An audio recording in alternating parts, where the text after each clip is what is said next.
তানভীর। এই চাকরি একদিন তার প্রাণটা নিয়েই ক্ষান্ত হবে। রাত প্রায় 10টা। এতেই মধ্যরাতের আভাস পাওয়া যাচ্ছে। গ্রামের মানুষ শহরের মানুষের মতো নিশাচর নয়। তারা রাতে ঘুমায় তাড়াতাড়ি, আর সকালে জেগেও ওঠে তাড়াতাড়ি।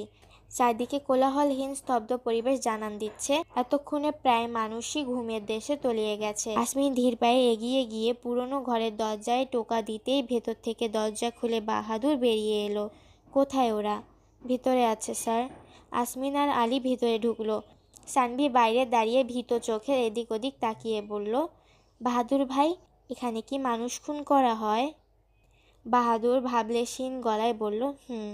সানভি তড়িৎ গতিতে তাকালো তার দিকে। মানে কি? এখানে খুন খারাপি করে আবার বুক ফুলিয়ে বলছে আজও কি কেউ খুন হবে? কে? ওই লোকগুলো? সে আজ এতগুলো খুনের সাক্ষী হবে, নাকি সেও এই অনাচারের সাথে জড়িত? বাহাদুরের দিকে করুণ চোখে তাকিয়ে অগোছালো প্রশ্নের জবাব নিজ মনেই খুঁজে যাচ্ছিল সানভি। বাহাদুর আর চোখে একবার তাকিয়ে চুপচাপ দাঁড়িয়ে রইল। সানভি নিজেকে সামলে কাঁপা কাঁপা গলায় বলল, দাঁড়িয়ে আছেন কেন? ভিতরে যাবেন না? স্বল্পভাষী বাহাদুর কোনো উত্তর দিল না। সে আপাতত ভেতরে যাবে না। আসমিন আর আলী একাই যথেষ্ট। অনেকেই প্রথম দর্শনে নির্দ্বিধায় তাদের পৃথিবীর সবচেয়ে নরম মানুষের উপাধি দিয়ে দিবে, কিন্তু তাদের আলাভোলা সুদর্শন চেহারার পিছনের ভয়ঙ্কর রূপটির সম্পর্কে খুব কম মানুষই অবগত। আসমিনের হিংস্রতা বাহাদুরের পাথরের মতো বুকেও কাঁপন ধরাতে সক্ষম।